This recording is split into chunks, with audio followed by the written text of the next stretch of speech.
വന്ന് ഒരു നിയന്ത്രണവുമില്ലാതെ മലയാളികൾ മദ്യപിക്കുകയാണോ എന്ന് ചോദിച്ചാൽ ഇനിയൊന്ന് ചിന്തിക്കേണ്ടിയിരിക്കുന്നു. 2021 ബെവ്കോ നൽകിയ കണക്കു പ്രകാരം മദ്യത്തിൻ്റെ പ്രതിദിന വിൽപ്പന 5 ലക്ഷം ലിറ്റർ ആയിരുന്നു. എന്നാൽ 2023 മെയ് വരെയുള്ള കണക്കു പ്രകാരം മദ്യത്തിൻ്റെ വിൽപ്പന പ്രതിദിനം 6 ലക്ഷം ലിറ്ററാണ്.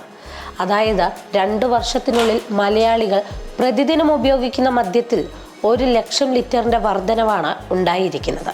2021 മെയ് മുതൽ 2023 മെയ് വരെ സംസ്ഥാനത്ത് വിറ്റത് 41,68,60,913 ലിറ്റർ വിദേശ മദ്യമാണ്.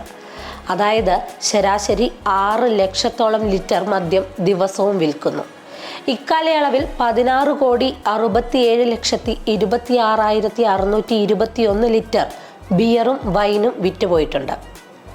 അങ്ങനെ വരുമ്പോൾ ശരാശരി 2 ലക്ഷത്തിലധികം ലിറ്റർ ബിയറും വൈനും പ്രതിദിനം ഉപയോഗിക്കുന്നുവെന്നും വ്യക്തമാകും. പ്രോപ്പർ ചാനൽ എന്ന സംഘടനയുടെ പ്രസിഡന്റ് MK ഹരിദാസിന് ലഭിച്ച വിവരാവകാശ മറുപടിയിലുള്ളതാണ് ഈ കണക്കുകൾ. മദ്യവിൽപ്പന ഇങ്ങനെ നടക്കുമ്പോഴും 2019-20 സാമ്പത്തിക വർഷം ബെവ്കോ നഷ്ടത്തിലായിരുന്നുവെന്ന് മറുപടിയിൽ പറയുന്നുണ്ട്. കോവിഡ് കാലത്താണ് നഷ്ടമുണ്ടായിരിക്കുന്നത്. എന്നാൽ ഈ നഷ്ടത്തിന്റെ കാരണം ഇതുവരെ വ്യക്തമാക്കിയിട്ടില്ല.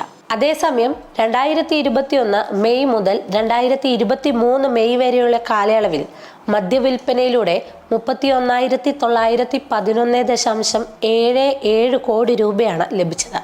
കൂടാതെ ബിയറും വൈനും വിറ്റ വകയിൽ 3,050.44 കോടി രൂപയും ലഭിച്ചിട്ടുണ്ട്. ഇക്കാലയളവിൽ ബെവ്കോ സർക്കാരിന് നികുതിയായി നൽകിയത് 24,539.72 കോടി രൂപയാണ്.